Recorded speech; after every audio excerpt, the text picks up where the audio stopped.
Hello and welcome to the Missing live stream. Today we are going to cover Rachel Cooke. She was missing from her parents' house in early 2002. I've got a couple of videos to show you. One of the some progress they made in the case later on, and also a video from the FBI. I'm going to go ahead and play that one FBI video, give you a little history of the case right off the bat, and then I'm going to tell you what I've learned about the case. The FBI is offering an up to $50,000 reward for information that helps to find a missing college student from outside Austin, Texas. Rachel Louise Cooke, then 19 years old, was abducted while on a morning run near her home in Georgetown, Williamson County in January of 2002. Rachel's mother, Janet, begs anyone with information to come forward. Rachel was a very good soul, and that hurts me because whoever took her took somebody that could make a huge contribution to this world. FBI Special Agent Justin Noble. The FBI is partnering with the Williamson County Sheriff's Office to find a resolution in this 15-year-old investigation. We're absolutely committed to finding Rachel. Sheriff Robert Chowdy says closing this case will help Rachel's family and the tight-knit community to heal. Can you imagine if this was a child of yours? As a father, I can't imagine what the Cooke family has endured all these years. Please bring Rachel home to her family where she belongs. To report tips, dial 1-800-CALL-FBI or visit tips.fbi.gov. With Wanted by the FBI, I'm Molly Halpern of the Bureau.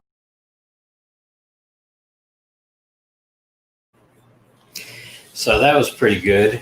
I found this. I wish everybody would do that on every single case. I think more people might be get tips in. I'm going to go ahead and just kind of summarize exactly what they said. Hello, Denise. Glad to see you here. Miss Cooke, Rachel Cooke, was visiting her parents' home in North Lake subdivision of Georgetown, Texas in early 2002. She was on winter vacation from school, and her mother, well, I guess she's sleeping on the couch because they said the last time her mother saw her was she touched her on the couch and told her she loved her, and she had to take, I think she took one of the other kids to school.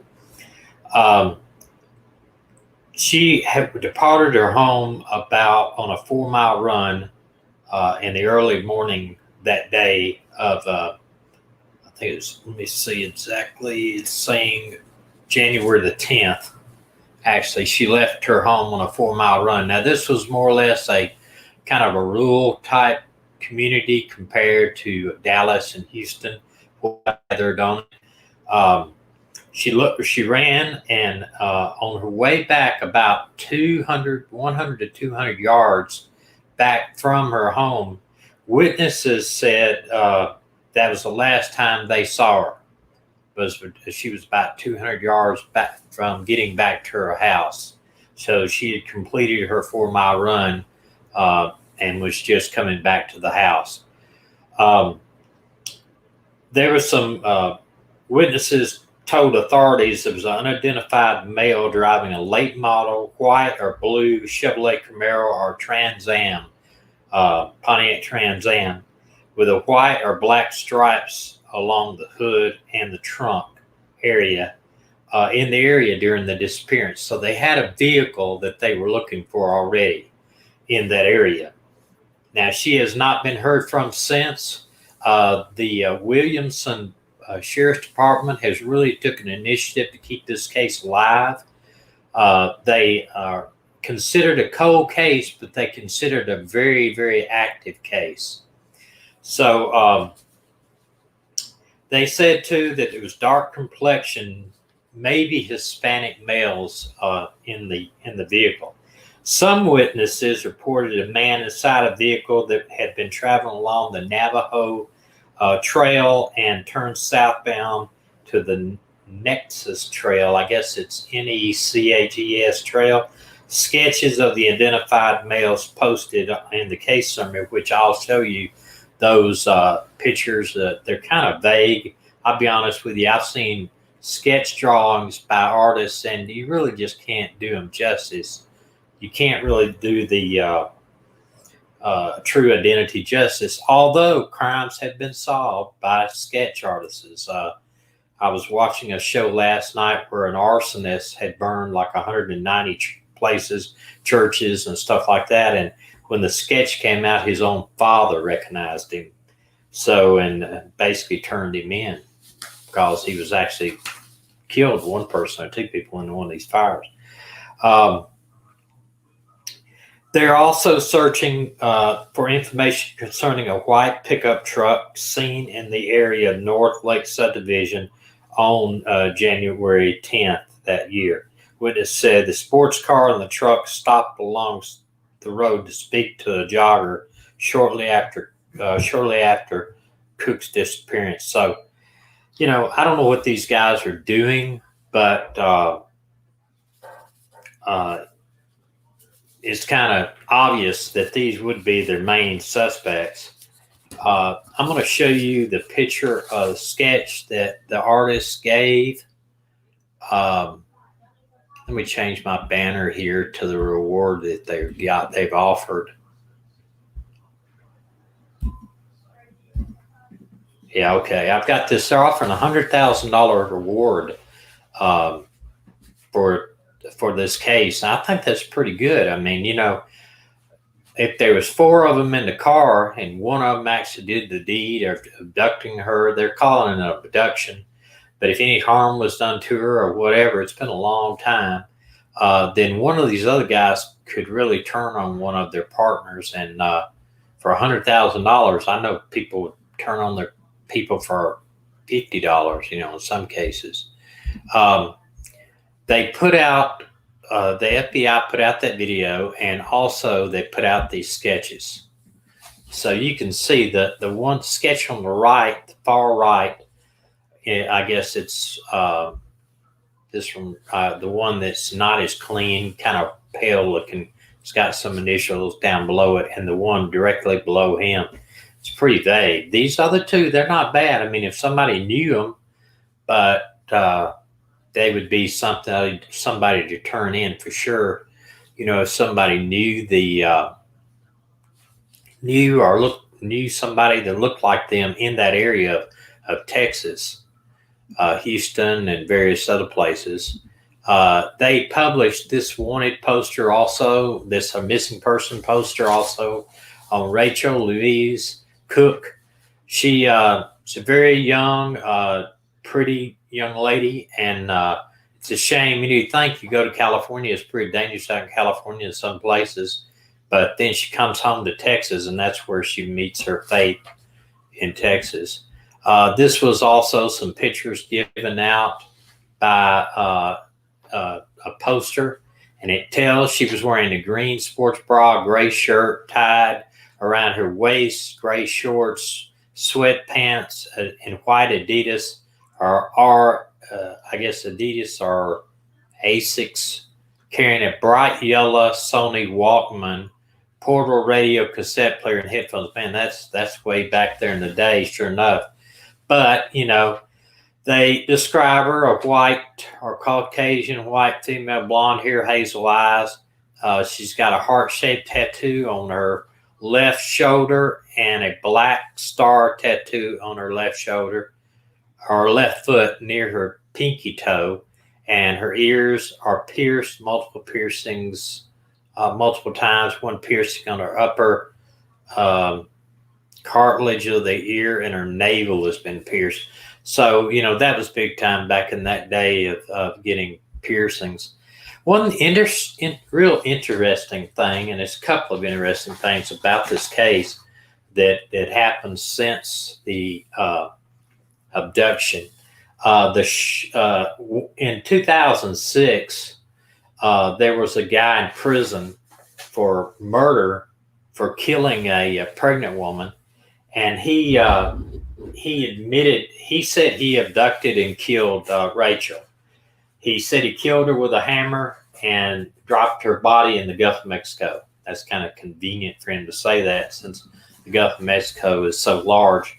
And he said he was scheduled to plead guilty for the murder, then suddenly backed out of the plea, and then later said his confession was to get preferential treatment. So a lot of times these guys, they'll say, well, if you give me this or give me that, I'll go ahead and confess to this one murder.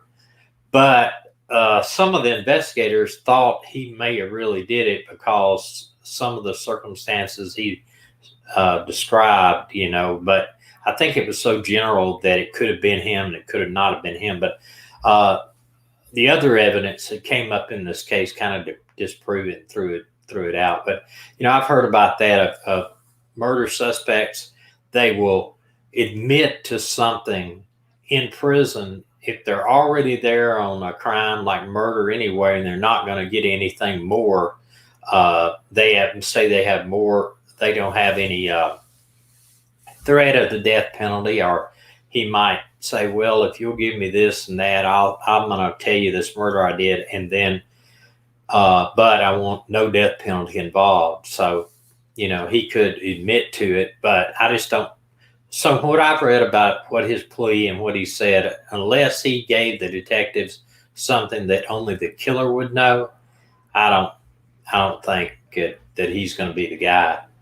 The sheriff's department came out back in 2000. Let's see, right here, 2020.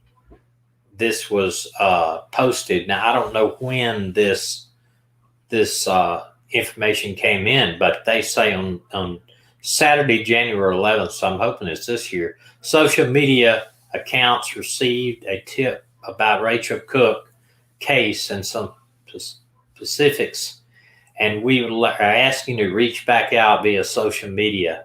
And basically, apparently somebody anonymous sent this tip into them, and this maybe it was this year. That's what it says right there, January 14th, 2020. So, maybe somebody's feeling a little guilty or thinking that maybe they're fixing to get caught because of this white sports car thing had got seized. They found this white sports car that matched the description of the one that was seen in the neighborhood. And apparently the sketches led to 4 suspects. And so they actually picked up that car in Houston. And I've got a little news report on it that I copied. And let me go back over here and see if there's anything. Said, witnesses told, and if you're going back, witnesses said they saw this late model, white or blue Chevy Camaro or Pontiac Trans Am. So, and let me go one other thing more. The guy that had admitted that had went back on his statement, he went on to say he was toying with the media and investigators to get preferential treatment while in prison. Man, you know what I say about that? You sorry. You plumb sorry. So they apparently picked up this car, I think it was in 2018. I'm going to put this little report on. You watch this. Answers could finally be coming on one of the biggest mysteries here in Central Texas, the disappearance of Rachel Cooke. Cooke was last seen in Georgetown 16 years ago. In April, we told you a white Pontiac Trans Am was found in Dallas and connected to persons of interest in this case.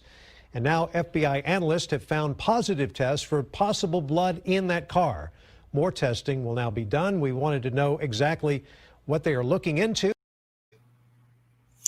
And I looked at the rest of that tape, and I've got the whole thing. If you think you'd like to see it, it's very long. They talked to a criminal investigator that was retired from I think Houston, and he just basically told the story about how they take DNA. And once they get the DNA, that they put it in CODIS. And CODIS is a DNA database where I've mentioned before that everybody that is arrested or volunteers for DNA, then, okay, too bad in those days. I agree. At Holmes, I agree. If they'd had the video that we got now on everybody has a camera in their house, it probably would have. I'm trying to get this up on YouTube here. It probably would have already solved this crime, just like that Jennifer Kessie case. You know, those cameras, if they would have had them now, then it would have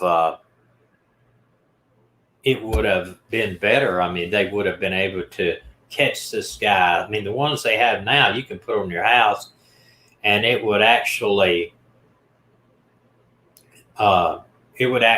move. The cameras can actually, even though the camera is straight ahead, you can actually move the lens around once you're in post, and so those cameras are amazing. But they did seize this car, and they did find blood in the car. They found it on the floorboard, the passenger floorboard, and the passenger door.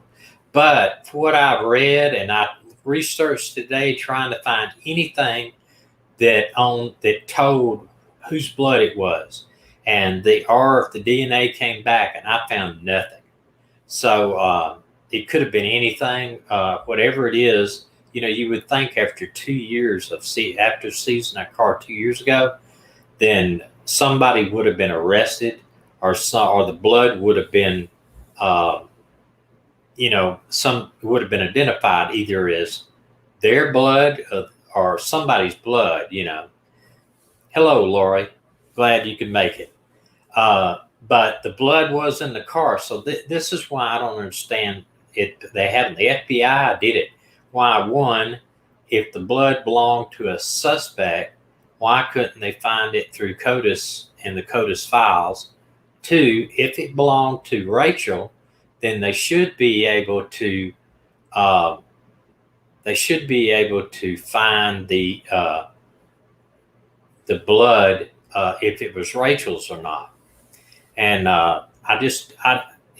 being 2 years ago, something should have came out of that, because they're not waiting to get other evidence. I don't know what they could gain in a 2-year period.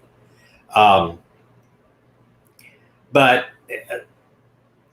there is about where the investigation is right now. They've done a lot of stuff. The mother in this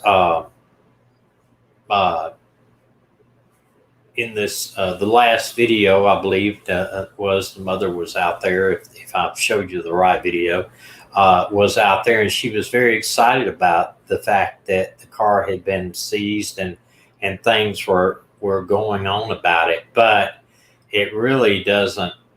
It didn't apparently give them any hope, or I don't understand. I just really don't understand. And I'm going to follow this case. This case is not on code by my channel at all. That there's a couple of cases that really stick in my mind. The Tiffany Daniels case in Pensacola, because it was down there where I lived. The first 4 or 5 that I've done really stick. I'm watching every single day on the Suzanne Morphew case. I really expect that they're going to have an arrest in that case. I really do. And I really think it's going to be someone that knows her. That's just what I'm going to say. I'm not going to get into more than that, but I believe she knows her killer or took her. I don't think she's going to be found alive. I would wish that she would be, but I just don't. After 2.5 months of nothing, I really don't think so. I hope they do. I pray that she is, and I'm not trying to be the bearer of bad news, but the longer people go missing, the less chance they are of being a happy outcome. And I had some bad, like I said, I had about 4 or 5 people leave the channel in the last 2 weeks, and I hope that's not a trend. But I've gained a lot of subscribers too. But I actually I had some hate mail, and also some hate comments, and that I've deleted because I just don't want. There's no use in showing those type of comments. And maybe it was a friend of theirs or a friend of Barry's. My berry challenge where I vented to Barry, it got a lot of views, but it also got a couple of hateful comments and accusations and stuff. But said I basically, that the guy was scared the media is going to try to crucify him. But you know what? If it's my wife, my children, I'd be out there every single day trying to get the press involved, because this silence is very suspicious, in my opinion. But her mother, Rachel's mother, is still involved every day. She said she's not giving up hope, and she prays every single day that her daughter is going to be found and found alive. Now, this goes back to it's an abduction. Now, what kind of people abduct people? If I was working the case, and I'm sure that investigators have done this anyway, I would look at sex offenders in the area. That would be number one. Two, I would still follow this car, especially because they found a car that looks like the one that was there. They got that information on the car from a tip that led them to that car. So it may have been somebody that knew them, knew the suspects, maybe that they knew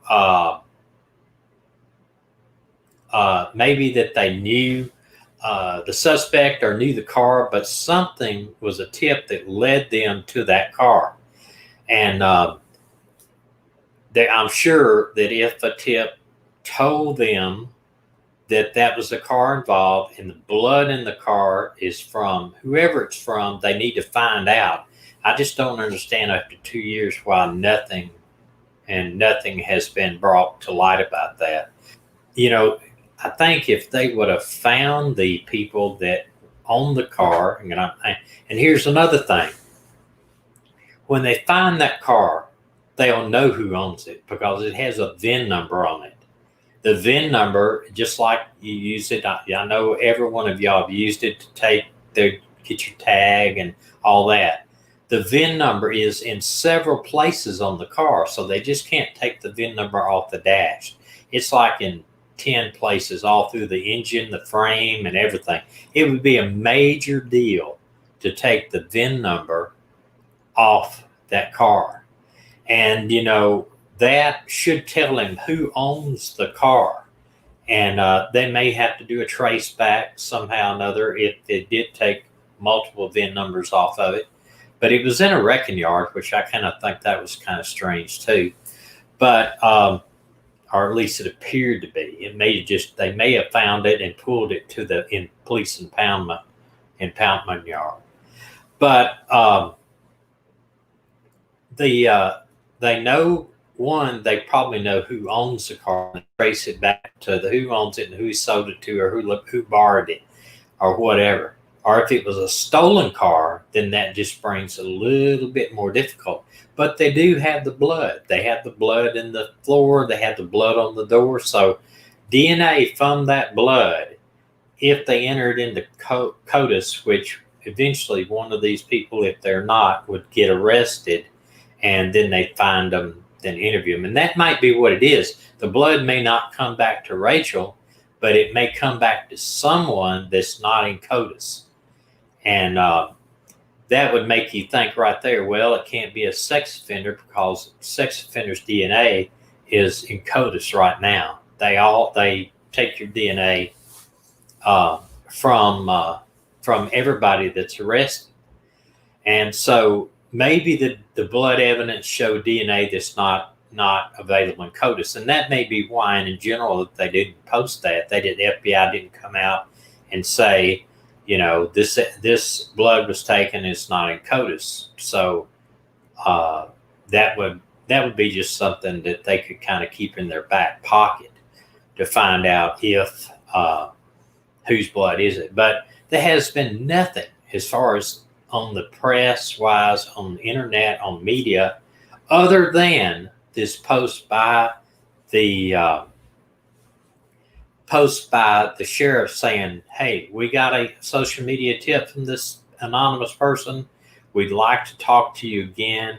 If you can call us or post another anonymous tip on social media and let us investigators ask you a couple of questions. And they're offering a $100,000 reward. And I'm going to tell you this, $100,000 reward, I mean, that really can get people to talk, especially because there's people involved in this case. And I'm gonna go back here to the suspects here that they have. Now I realize, as you do, I'm gonna get me a little drink of coffee.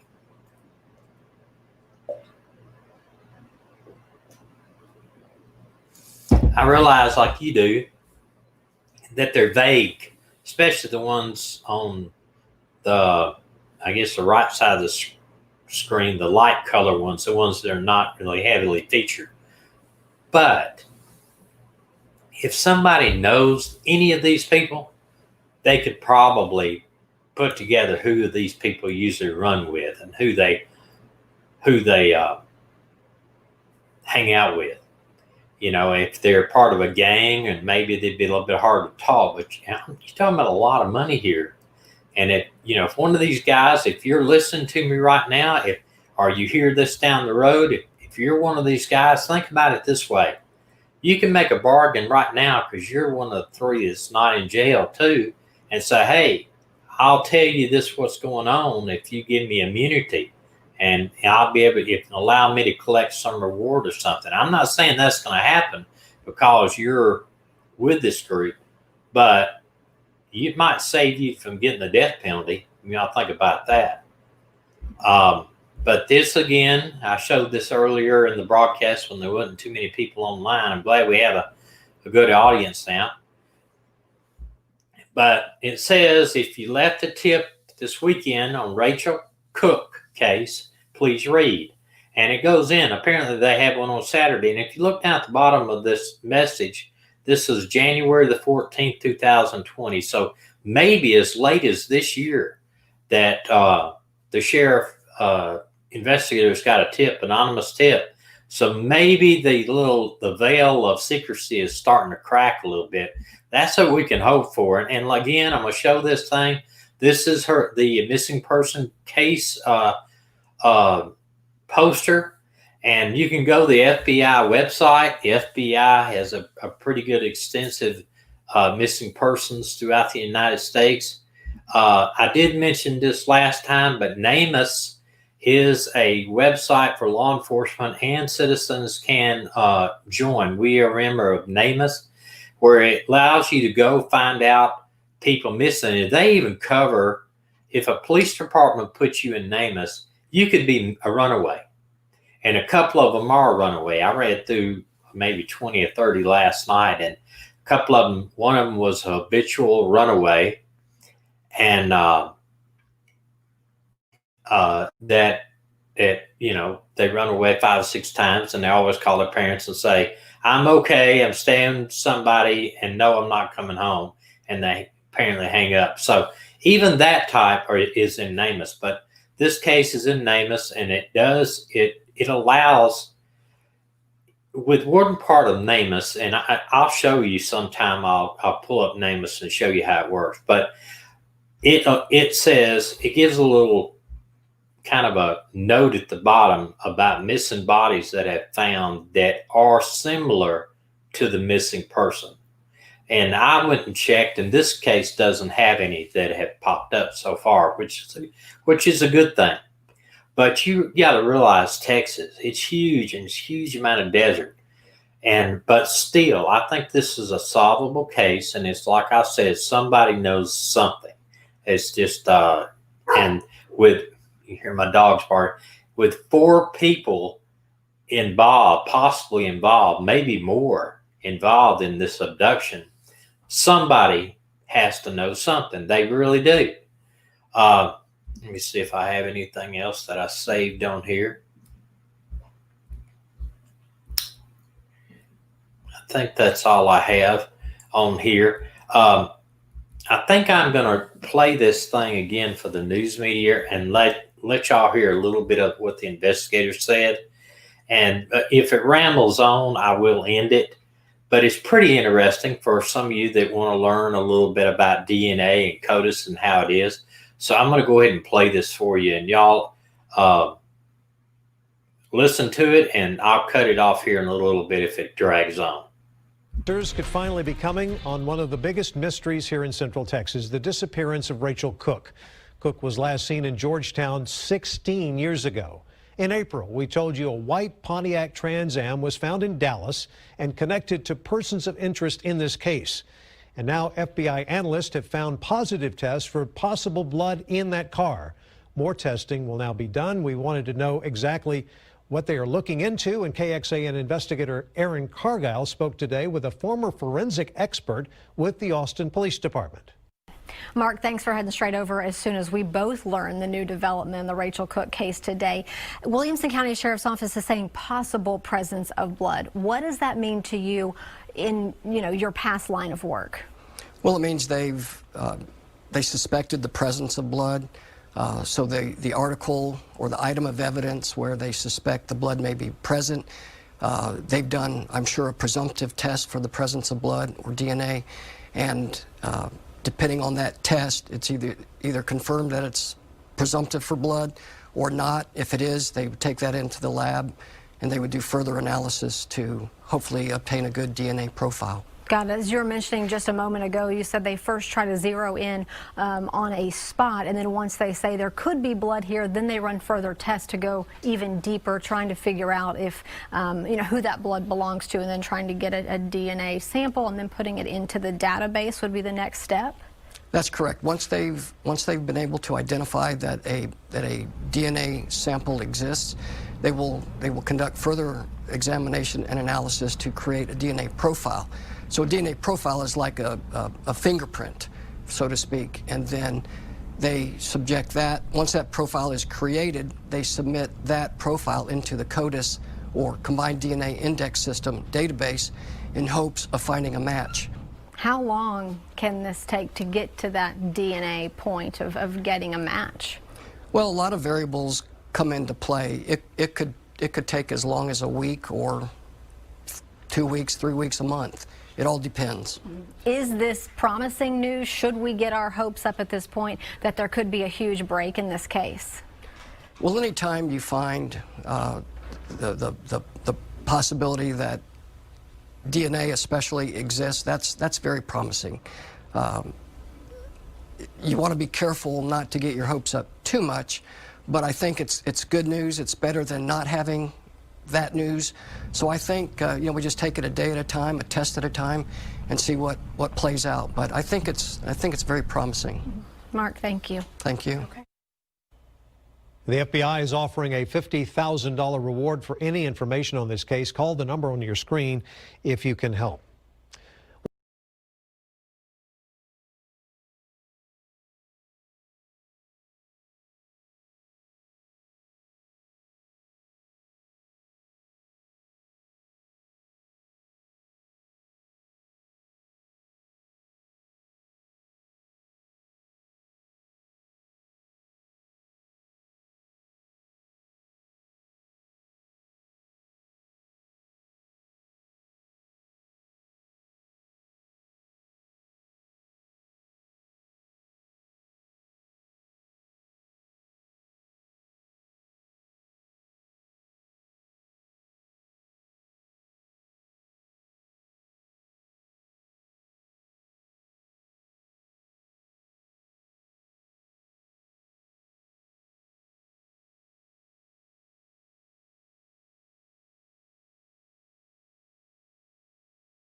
Okay, I'm back.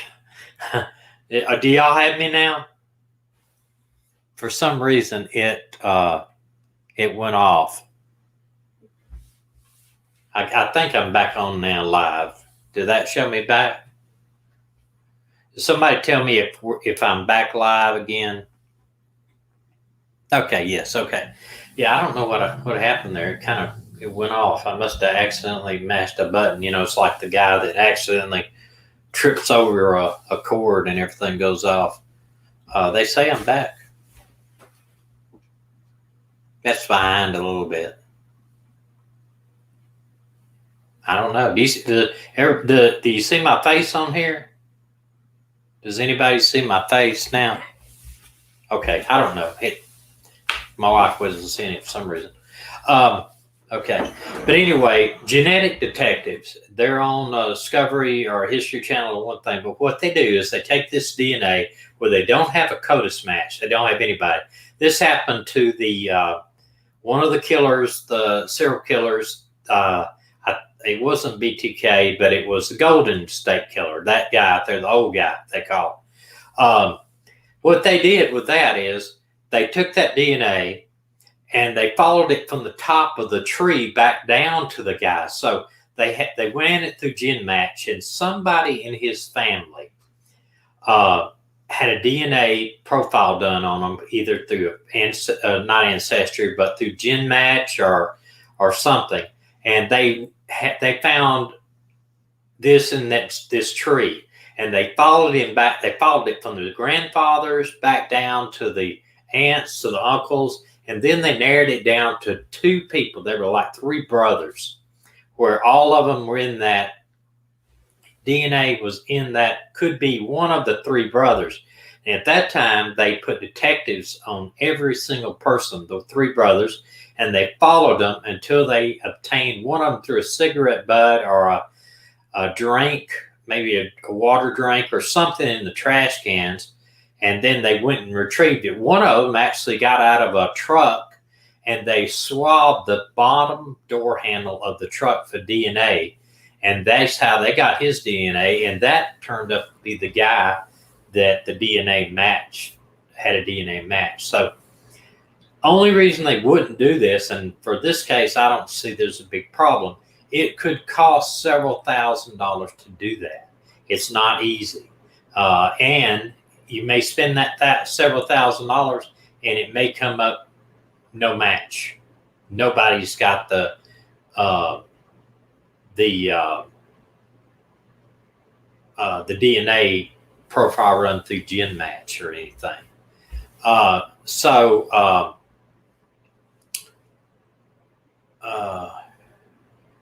was just reading, but anyway,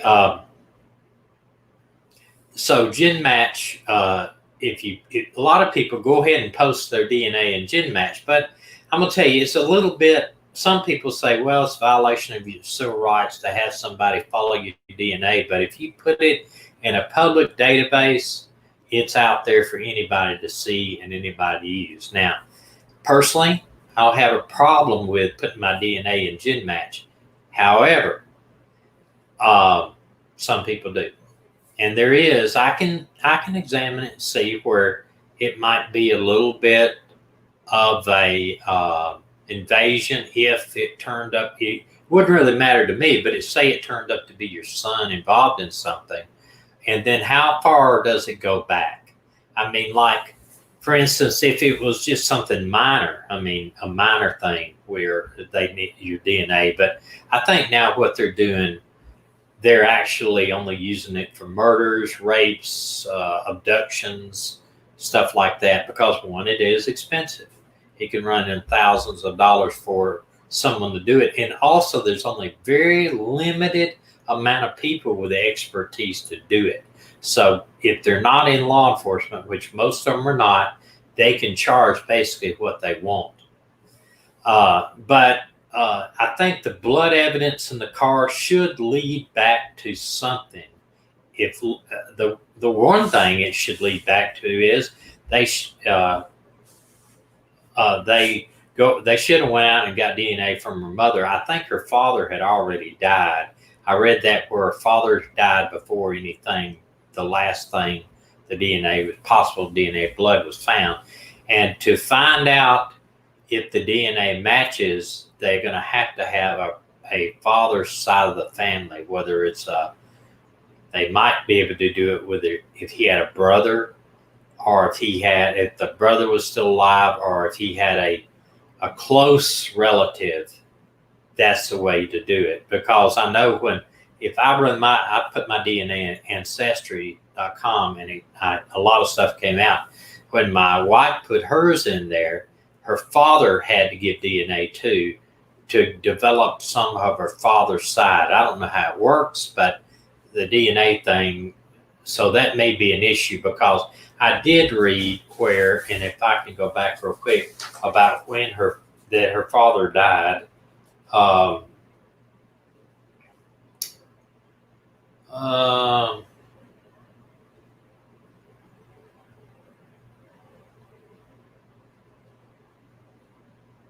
Her father died, in 2014. So the car was, he died at age 59. Stress from something like that might be a reason for that. I don't know. It said natural causes. But I know if I lost my child, stress would be big time. But so the car and the blood was discovered after he died. So that might be an issue with DNA, although I think if he had a brother or some male relative that was close into that, to him in the bloodline, they might still be able to recover at least what DNA, a DNA profile for her. And I'm sure they've got some DNA profile for her in CODIS, if nothing else. But they're asking for everybody to search. If you develop any leads anywhere about anything, let us know. You can always leave it in our streams. We try to answer every comment. Also, you can, if you want to contact me anonymously, you can send an email to the missing livestream at gmail.com. And I will promise you this: if I get any leads, it goes straight to the FBI or the Sheriff's Department.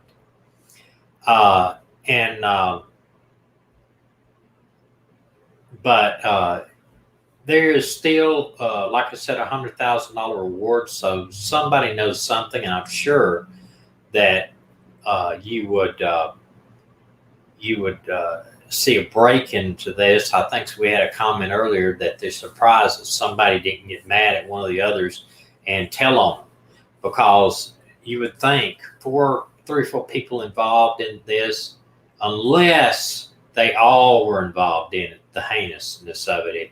Just say that she's abducted, taken somewhere, and sexually abused or killed by multiple people, then they pretty much have sealed their fate. All of them are, but somebody, I guarantee you, they're told somebody. Nobody can. It's very hard to keep a secret about everything. They'll eventually tell a girlfriend, a mother, a priest, even. And I don't know how that goes with a priest, but they will tell somebody something, and they may, one of these guys, whoever, even if they were equally involved, one of them's got to realize that one of them could come out and make a better deal to maybe save his life. We are broadcasting now on Monday, Wednesday, and Fridays at 7 o'clock. We are continuing to follow each one of these cases that we look at. And I promise you, if I get any other information on any one of these cases, that I will immediately, even if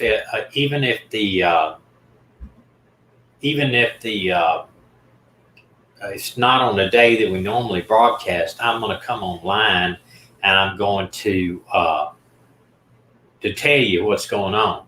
Now, we are steadily actively following the Suzanne Morphew case. She has been missing for about 2.5 months now in Maysville, Colorado, right outside of Colorado Springs, about 80 miles. And like I said earlier, I'll say it again, I'm not just repeating myself on this, is that I believe that an arrest will be made in this case. I believe that that case is probably they have a lot of information they're not sharing, the FBI is. So I'm going to close out right now. Second here. Somebody had a question? Yeah.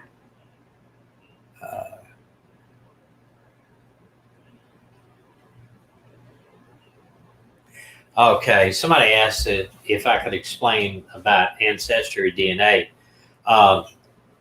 Ancestry DNA is currently not accessible to police without a search warrant because it is a privately non-public DNA source. In other words, it's public for you to submit your own DNA. You pay money to put your DNA into this database to access your family history. But because it is a private entity that tells you up front that your DNA basically is safe unless the police obtain a search warrant for that DNA, which is very, very hard because you would have to be, I don't know under a circumstance where they could get a search warrant for that. Not unless they had a guy maybe on a wire, say they were running a listening device on an informant, and the informant went into a location where the suspect was, and the suspect says, they'll never find my DNA unless they go to Ancestry.com because I put it in there on this day. Maybe they could get a search warrant. And James, they did not use it in California. They used G-Match. The Golden State Killer, that DNA was through G-Match. That I watched a complete program on that, and because Ancestry denied the police access to their database. Now, you can do it, but G-Match was the one. It is a public accessible database. When you go on there, it tells you we share this database with law enforcement. I mean, we share this database with anybody that wants to look up your family tree. But the Golden State Killer was caught through G-Match. Ancestry has came out and said, we will not share your DNA with anybody, not without a legal court order or search warrant. So, because a lot of people think, especially a lot of lawyers think, this is all invasion of my privacy. But if you are arrested, your DNA can legally be taken, and they do it for misdemeanors and everything for DNA. You come in for DUI, you get arrested for disorderly conduct, you get arrested for public intoxication, they swab your mouth and they put it in codes. That because when you are arrested, you lose a lot of your rights. That's why they can fingerprint you without your permission, and they can DNA test you without your permission. They can't, they can even take blood from you without your permission if it's a kind of case they need blood evidence. So now, a lot of times you have a guy that's involved with a DNA, involved in a hit and run, or let's say a DUI fatality. He's drunk. They take him to the hospital because he's got an injury. Well, the police would come in and say, we'd like a vial of his blood. Now, it's a DUI. The hospital, in normal cases, will say, we need a court order or we need a search warrant because he is somewhere other than jail and he is in a controlled environment. Sometimes the hospital has policy that they'll go ahead and release it. What they ask them is this: take a vial of his blood, I'll come back with a court order. And they'll go to the judge with a search warrant or something and say, look, we have a witness. He was all over the road. He's doing 100 miles an hour. He's got hurt. He hit this person. He's unsteady on his feet. He smelled of alcohol, even on the gurney, smell alcohol on him. There's empty beer cans or whiskey bottles in the car. Witnesses said his driving was all over the road. They get a search warrant to go to the hospital or court order. I need the blood. They give them the blood. They haul it in, put it into evidence. Plus, they get a BAC on the blood. They take the blood and either get the hospital BAC or the blood alcohol content, or they'll take the blood to the lab, a forensic lab, and let them run a BAC on the blood. In blood BAC is a lot more than breath BAC, or blood alcohol content.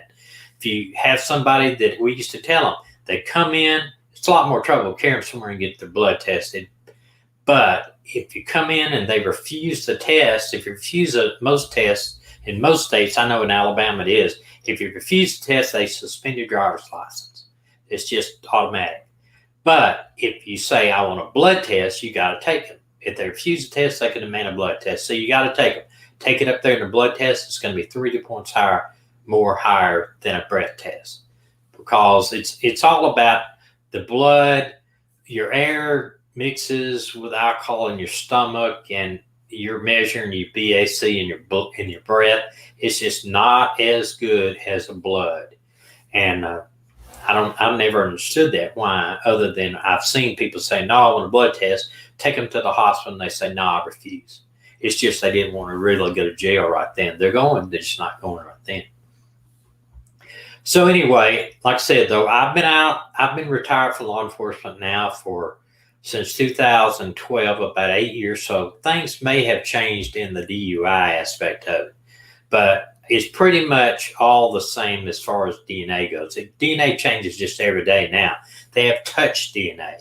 They could possibly even, if this blood that they recovered from the car, say had been good. I read somewhere in there when they were talking about blood that they said they were going to check the trunk, because they said if it had been in a closed trunk for even after all those years, they still may be viable to get DNA and maybe touch DNA from inside the car trunk where they would have put someone if they abducted them.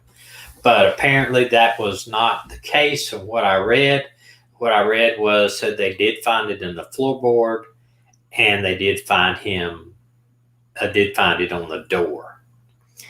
So anyway, anybody have any other questions or comments? Anyway, did anybody? I'm going to give you a couple minutes to think about it. Would ask you'd like to do me a big favor and share this video, and also share with your friends about this channel. And I also would ask you to subscribe, and if you like it, put a like down there. It does make a difference to YouTube. The more likes I have and the more subscribers I have, the more YouTube shares the video. And it's not just all for me.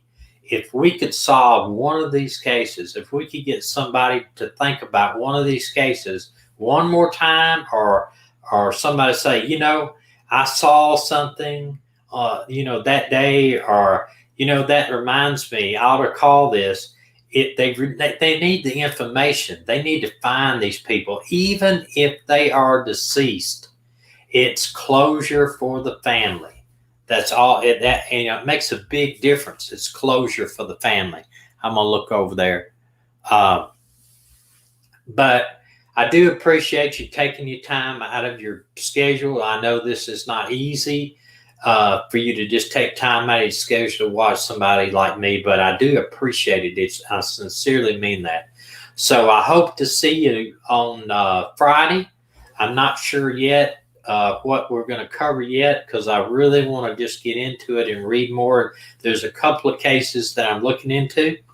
Also, when you subscribe, if you could click that little bell down beside the subscribe button, that lets you know anytime that we're going to put a video out there. And like I said, I will publish one Monday, Wednesday, and Friday unless something happens and, you know, unforeseen. You know, if I'm somewhere that internet's not available, and there's just some reasons why that could be in the future, but it won't be as surely till after the new year. And I'll explain more about that later. But we do appreciate everybody coming and subscribing, and hope to see you Friday at 7 o'clock Central Time. Y'all have a good night. God bless you, and see you next time.